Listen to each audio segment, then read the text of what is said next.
Kenapa orang-orang Islam malas ke masjid? Satu, karena dia tidak lihat pahalanya. Coba kalau wakil bupati umumkan, siapa yang datang sholat berjamaah subuh di Masjid Al-Ikhlas, maka dikasih beras 50 kilo, pulsa 100.000. Jam 5 sholat subuh, jam 10 malam sudah penuh. Karena dia lihat pahalanya. Padahal kata Nabi, kau datang sholat subuh, meskipun kau dalam keadaan merangkak, kau akan datang karena kalau kau lihat itu pahalanya. Dua, kenapa orang malas sholat ke masjid? Karena dia tidak tahu pahalanya. Apa pahala berjamaah Ustaz? Satu, kalau kalian wudhu lalu menuju ke masjid, kata Nabi, langkah-langkah kakimu, satu langkah kaki kanan, satu pahala. Langkah kaki kiri, gugur dosa kecilmu. Jadi kalau 300 meter rumahmu dari masjid, PP 600 meter, berapa langkah kaki itu? Kaki kanan satu pahala, kaki kiri gugur dosa kecilmu. Apalagi kalau kau jalan begini, 1, 2, 3, 4, 5, 6, 7, banyak langkahnya. Dua, pahala berjamaah. Kata Nabi, seluruh benda yang kau lewati, pagar, tembok, tegel, dinding, semua tumbuhan yang kita lewati akan jadi saksi. Dia akan berkata, ya Allah, jangan kau masukkan dia neraka, masukkan dia surga. Saya saksinya, dia datang sholat berjamaah Masjid Al-Ikhlas. Itulah sebabnya kalau kita datang ke masjid sholat sunnah, setiap 2 rakaat pindah, supaya apa? Semakin banyak saksimu di akhirat kelak. Itulah sebabnya juga disunnahkan oleh Nabi, ketika kau masjid, beda jalanmu waktu pergi, pulangmu juga beda. Jadi datang dari arah sana, pulang dari arah sana. Jangan juga salah paham. Mentang-mentang sudah dengar begini, dia ke bandara dulu. Betul, baru ke sini. Sampai sudah selesai sholatmu dong. Yang ketiga, orang pahala berjamaah. Kalau dia gerimis, basah bajunya, atau debu melengket di bajunya sepanjang jalan, itu menjadi protektornya dia, pelindungnya dia, agar tidak disentuh api neraka. Ke masjid subuh, gerimis, basah, tidak usah cemas. Bajumu yang basah akan melindungi kamu tersentuhan dari api neraka. Dan juga salah paham. Teman-teman sudah dengar begini, dia tunggu hujan keras. Hujan keras, dia buka mantelnya dengan payungnya, baru dia jalan. Itu dong, itu terus.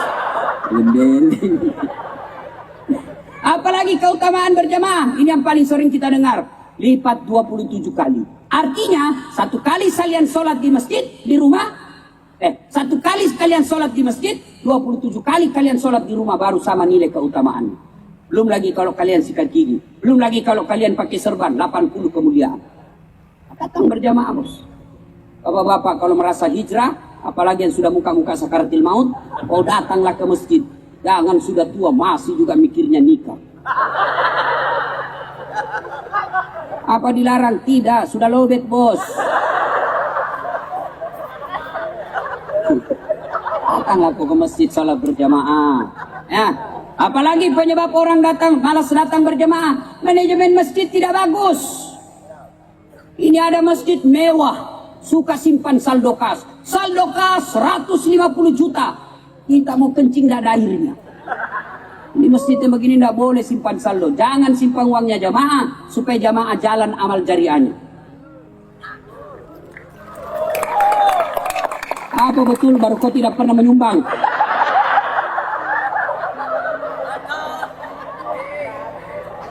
Ada masjid saya bikin di kampung saya. Sudah ada, alhamdulillah sudah ada beberapa. Itu masjid saya cantik. Kecil pak, kecil aja. Tapi karpetnya empuk, ber-AC, penceramahnya belum ceramah sudah dikasih honornya. Kalau kita biasa sudah sampai di rumah 2 minggu belum bisa ramper, dia bilang nanti ditransfer Ustaz, sudah ditunggu-tunggu tidak ditransfer, ditipunya lagi kita ini. Kalau masjid saya pak, misal Jumat depan dia khutbah, Jumat ini kita sudah kirim. Lengkap dengan judulnya, dengan referensi buku yang dia baca. Coba, sound sistemnya oke, biar kecil suara sudah keluar dengan baik.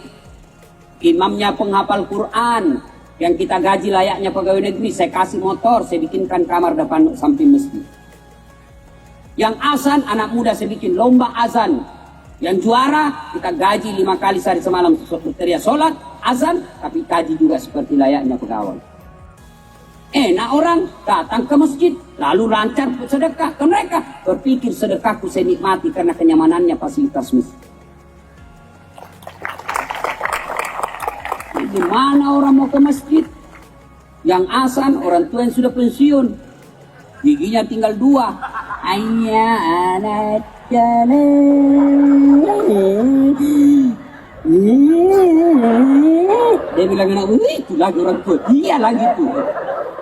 Adiknya mau ke masjid jengkel. Karpetnya sudah 14 kali lebaran tidak pernah diganti. Kita sujud teh cica didapat. Sound systemnya begitu kita takbir langsung storing. Allahu Akbar. Kita mau perbaiki. Sudah takbir tahan sampai salam. Penceramahnya neraka aja terusnya cerita. Kau bakal dibanting, ditusuk. Pantatmu keluar di lehermu, akan digunting telingamu, tusuk matamu keluar di telinga. Dia bilang anak muda, tidak usah pergi masjid, takut itu sekarang. Mana anak ke masjid? Mana anak senang diancam neraka? Neraka pulang sakit kepalanya. Neraka terus neraka aja di sini. Wah, janjilah sorga supaya dia senang ke masjid. Janji ampunan Allah supaya dia bergembira pulang. Dapat lagi imam yang disengaja balik-balik sunnah Nabi. Nabi katakan kalau kau jadi imam ringkaskan bacaan solatmu. Inilah qaula wala quwwata illa billah. Surah Yasin dibagi 2. Pulang anak muda solat Jumat, saya bilang enak solat di masjid. Dia bilang apa enak Ustaz? Ampun lagi saya Ustaz. Tak mau lagi saya ke sana solat. Masa itu solat Jumat 3 rakaat solat. Bukan 3 rakaat dong, itu namanya sujud tilawah.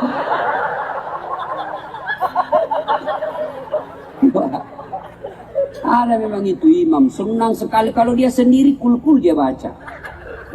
Padahal Nabi bilang kalau kau sendiri silahkan, kau mau baca juz 1 sampai hatam rakaat pertama terserah. Tapi kalau kau jadi imam ringkaskan. Kenapa? Di belakang macam-macam jamaahmu. Ada orang tua yang remati, tak bisa lama berdiri, jatuh kepalanya. Naik lagi, diangkat lagi, kasihan. Belum selesai, jatuh lagi, lama lagi. Diangkat lagi, belum selesai. Ada ibu-ibu yang mau sekali kentut. Coba. Ada anak muda yang pakai sendal baru. Namanya hilang sudah selesai. Maka kata Nabi, kalau kau jadi imam, ringkaskan bacaanmu. Yang kedua kata Nabi, bacalah yang umumnya orang hafal. Dengar ini bapak-bapak imam. Ini sekarang banyak imam, dia merasa hebat kalau dia baca Quran surah besar, yang Quran besar. Padahal Nabi kalau jadi imam, beliau pendekkan, beliau baca yang umumnya orang hafal.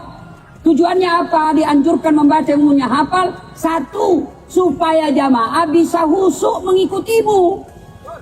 Coba kalau imam membaca wadduha, kita juga ikut di belakang. Kenapa? Kita hafal.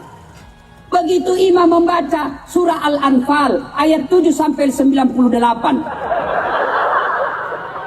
Dia husu dengan bacanya, kita husu dengan hayalan. Kita mau ikut, tidak dihafal. Kita mau ruku, belum selesai. Terpaksa dibaca semua di dinding. Keadaan keuangan masjid ikhlas. Saldo kas 70 juta. Pemasukan 13 juta. Pengeluaran pembelian bensin, honor ustadz dibaca semua. Belum selesai juga, selesai dibaca semua dah, dibaca lagi kalender Persatuan Guru Republik Indonesia Kota Pontianak. Belum juga selesai, bajunya lagi orang dibaca. Caleg DPR RI nomor urut 7. Siapa yang salah? Imam. Apalagi tujuannya disuruh membaca umumnya orang hafal, supaya kalau kau salah ada yang bisa luruskan. Coba kalau imam membaca wadduha salah, anak-anak pun bisa luruskan. Kenapa? Kita umumnya hafal.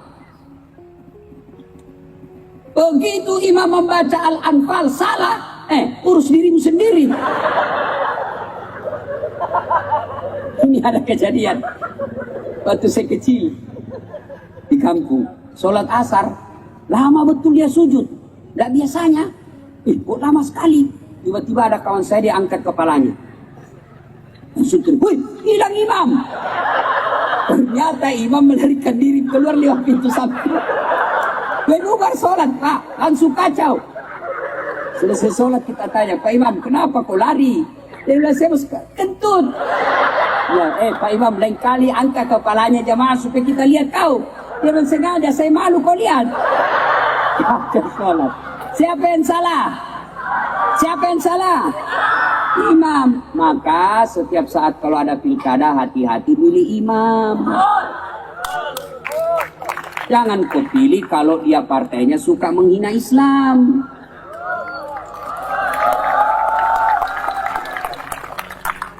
Meskipun kau dikasih duit, jangan. Karena pilihanmu itu akan kau tanggung. Kacau itu kalau imam bermasalah.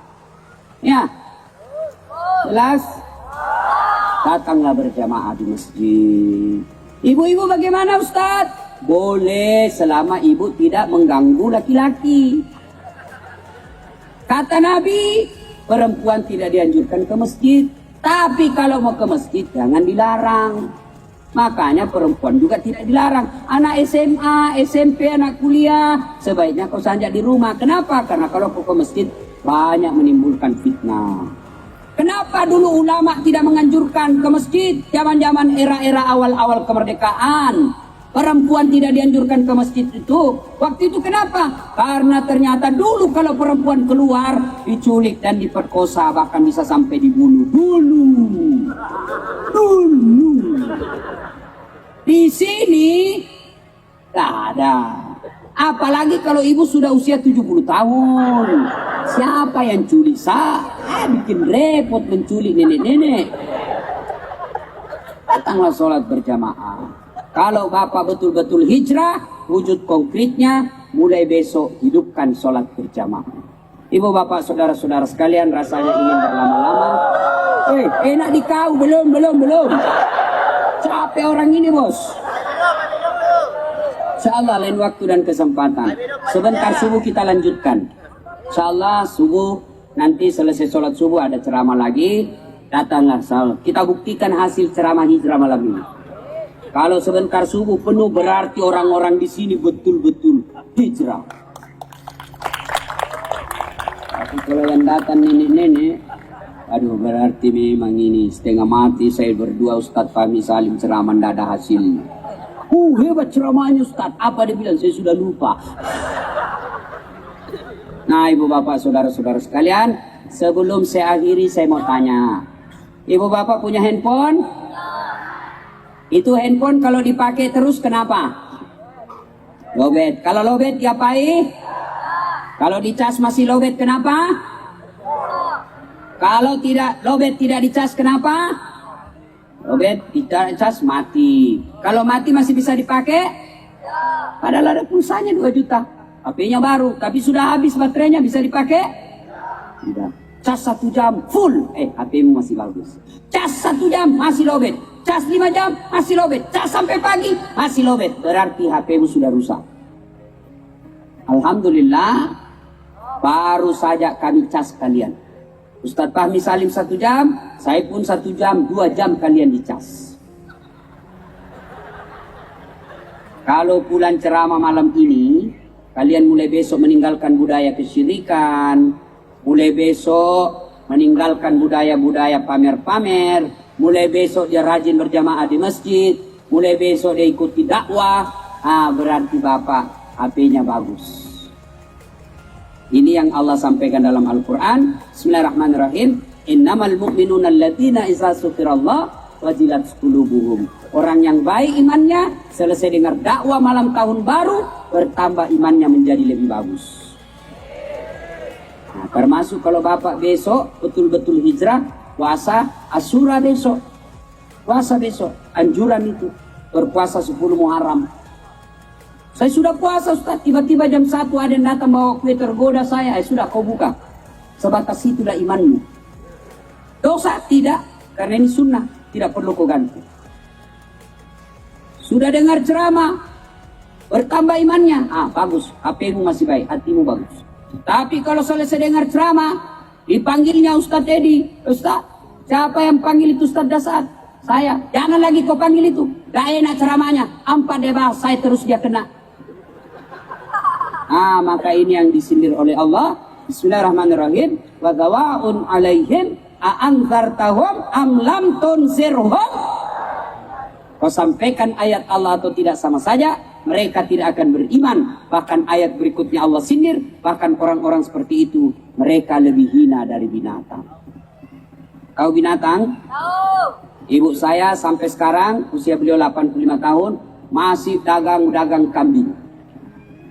Itu beliau kalau punya kambing yang nakal, dia ganggu temannya, dia panggil penjaganya, jual itu kambing, jual. Sampai di pasar, Haji, tidak ada yang beli sih. Bawa pulang, potong, bagi-bagi sama tetangga. Kambing. Nakal, jual. Tidak ada yang beli, potong. Dagingnya menjadi soto. Kakinya sop kikil. Ekornya sop buntut. Kepalanya sop kepala. Pipinya sop pipi. Lidahnya sop lidah. Dagingnya perhiasan. Kandungnya perhiasan. Bahkan pun enak rasanya. Kambing.